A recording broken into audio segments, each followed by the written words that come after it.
Recently, there's been a lot of memes floating around relating to the DreamWorks franchise, the Croods, and more specifically, the character of Grug. This is not a franchise I had any real familiarity with, to tell you the truth. There was a time when DreamWorks was perhaps my favourite animated studio, releasing epic hits across my childhood, like The Prince of Egypt, Shrek, Madagascar, Kung Fu Panda. Absolute golden era throughout the 2000s decade. Then I sort of dropped off watching animated films for a good long while, and when I did return, I had a lot to catch up on. By that point, I'd heard that DreamWorks wasn't quite what it was, and so a lot of films slipped through the cracks, one of them being The Croods. It's probably not fair either, as a quick glance would have shattered my initial assumption that the film was not worth the watch. On Rotten Tomatoes, it has a critical score of 71% off of 142 reviews, and an audience score of 77% off of 100,000 reviews. Not exactly genre-defining numbers right there, but it does showcase that it probably isn't bad. It's a middle-of-the-road type movie. It also grossed $587 million off of $135 million, which are huge numbers by the standards of DreamWorks. They would kill to get numbers like that on the first installment of a new franchise in this day and age. Even then though, I probably wouldn't have watched it if I knew. I think I just had some lingering childhood trauma from the Gogs.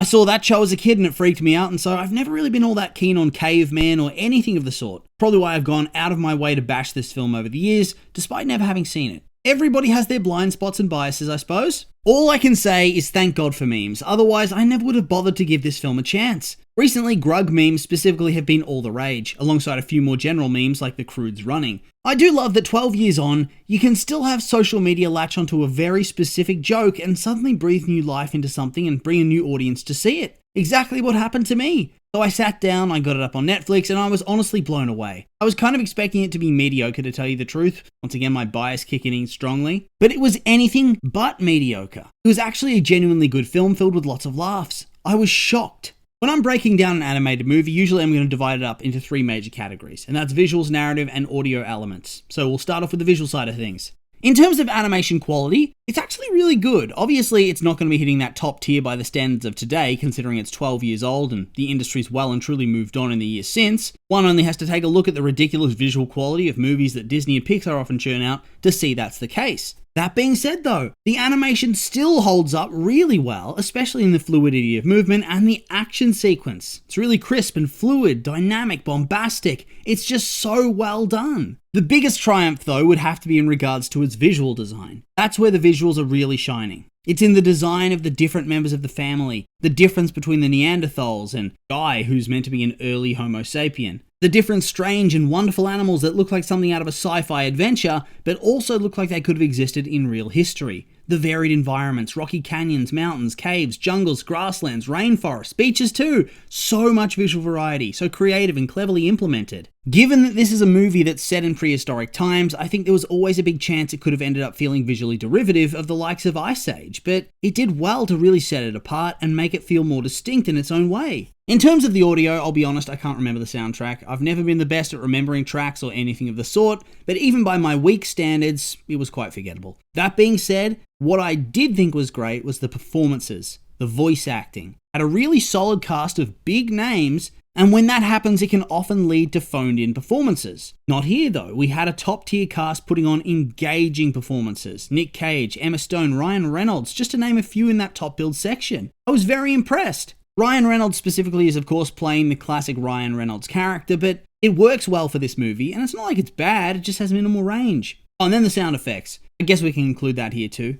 I found in particular the varied animal noises were top tier and helped establish how you're supposed to react to the various different animals the Croods end up encountering. It's one of those things you don't think about at first, but actually helps in the overall world building of the movie. What matters most in the end though, is always going to be the story, the narrative elements, that sort of thing. The Croods follows the eponymous family of Neanderthals who live in a rocky mountainous sort of place. Whilst once they were one of many different families to call the region home, through a combination of predation, disaster and just bad luck, they've become the last survivors. Mostly due to the caution and overprotective nature of family patriarch Grug. Whilst the majority of the family are at peace with his rules and indoctrination about how the outside world is a terrifying thing and that fear keeps them alive, his oldest daughter, Eep, is not on board with this perspective. She's adventurous and curious and wants to explore the world around her. She wants to be able to learn and go out beyond the confines of their cave whenever she wants, to have new experiences. Dad, however, says no because it's too dangerous, but as she gets older, she is willing to push those boundaries more and more to try to get her way. At first, this is just her bending the rules little by little, doing things like climbing the cliff face, even after her dad's called her back to the cave. But it eventually culminates in her going out into the darkness after she sees a light shining through the crack between the cave entrance and the boulder that her dad uses to seal it at night and keep them safe. Following the distant light, she eventually comes across a torch and a man clad in animal skins named Guy. An early human, Guy's a fair bit smaller and weaker than the Croods, but he makes up for it with far greater intelligence in comparison, having a knowledge of how to make fire, shoes, traps, and all other sorts of tools that make life easier. Meanwhile, the Croods live in a cave. Oh, and Guy also has a pet sloth called Belt, who's very cute and small. Over the course of their conversation, Guy begins to bond with Eep and warns her about the coming apocalypse, telling her that she should come with him to safety, but she refuses because she doesn't want to just up and abandon her family. Regardless, he leaves her with a shell that she can use as a horn to call him, which is promptly smashed by her family when she tries to show them how to use it because they are desperately afraid of anything new or different. Guy is proven right in his beliefs that very same day, as an earthquake destroys the cave in which they live and they're forced to flee into a previously unknown jungle in the lands beyond the canyon. Facing numerous deadly dangers, they make their way onto a grassland which almost proves to be their end when they're attacked by a swarm of piranhakeets. Remembering what Guy had told them, Eep finds a horn and uses it to call for help, and he appears with fire and fends off the swarm. Of course, being in his eyes stupid cavemen, the Croods then become obsessed with his fire, and they kidnap him with the intention of going to the mountain themselves and finding a fresh cave. Along the way, though, they face many traps and dangers that Grug and his Neanderthal ways have no way of properly dealing with. And so they begin to turn to Guy and his innovations, plans, and strategies. His inventions help them survive, and in turn, his message of hope in the face of danger resonates with all of them, and they begin to move away from Grug's doomsaying, leaving them all happier as a result. Well, almost all of them, except for Grug because he's rather upset by all of this. Nobody likes to be utterly humiliated at every turn. Probably doesn't help that along the way, Eep and Guy are also clearly falling in love, which makes matters worse for the big fella. This status quo persists all the way to the mountain. Guy intends to travel on to Tomorrow, a mythical land of light where he claims curiosity is not to be feared, and the rest of the family wants to go with him, rejecting Grug's brand new cave that he'd found,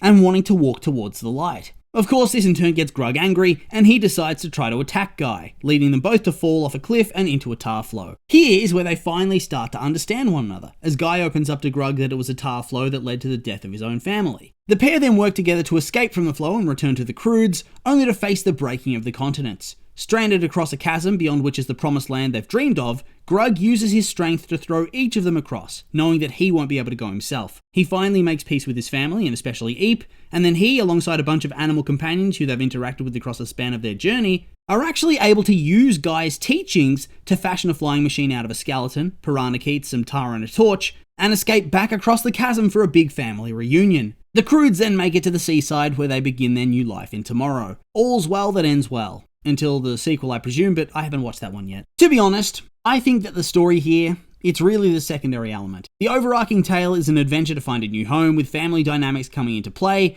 and the old man being threatened by the young newcomer. It's nothing we haven't seen before, and it doesn't really do anything new. That's all well and good though, because not every single film needs to reinvent the wheel. Not every film needs to have a hugely deep theme and storytelling. Yes, at its core, this film is about progress and embracing change, but it's not going about it in a very complex way. It's very in-your-face about its story and its messaging. I think that's part of why it works so well though. It is a simple story, and it does what it needs to do. It perfects the basics, which is often all you need to do to have a good movie. In the end though, what really carries this film the most has got to be the humour. That is what the film really depends on, and it does it so well. I was pleasantly surprised to see that they didn't steer too heavily into toilet humour for this movie. Don't get me wrong, I'm not some elitist who thinks he's above such jokes. It's just more that with a story about cavemen especially, it seems like the low-hanging fruit to keep going back to it again and again. I just thought it was really clever they were mostly able to avoid that. On top of that, the film's just filled to the brim with slapstick, but very varied slapstick, which I think was important. If it was the same joke again and again and again, it would tire out far more quickly, I suspect, but they kept it fresh and thus it kept being funny. On top of that, the dialogue was crammed with humour.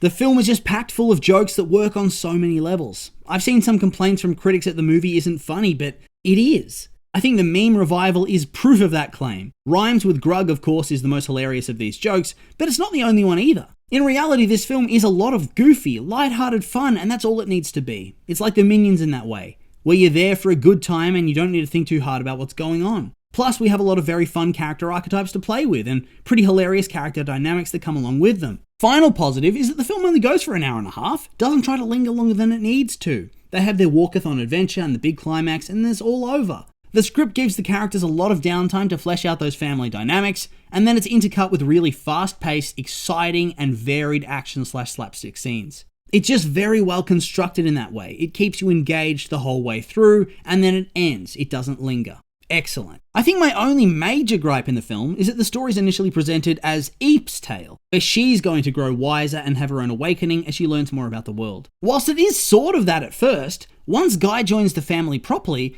Eep is very much shuffled off to the side with not much to do other than be a victim of a tug-of-war between Guy and Grug. Instead, the movie becomes almost solely about Grug, and to a lesser extent about Guy, but even he's just a plot device for Grug's story. It's about how Grug is struggling to adapt and change to suit his family's needs. He has all the revelations and all the development, whilst the rest of the Croods, not really. To the point that the film probably should have been called Grug. It's not enough to really sour me all that much, but it did feel like her character arc ended once Guy joined the group, and that's a bit of a shame. She just became the love interest. In the end, I think it is clear to me now that I judged the Croods way too harshly and way too prematurely. I was wrong about all of it. It was a good film, and now I'm curious to see what the sequel's like. And so with all that being said, these have just been my opinions, and I'd like to hear yours. What did you think of the Croods? Do you like it? Hate it? I'm curious for your thoughts, so make sure to like, comment, and subscribe, and let me know.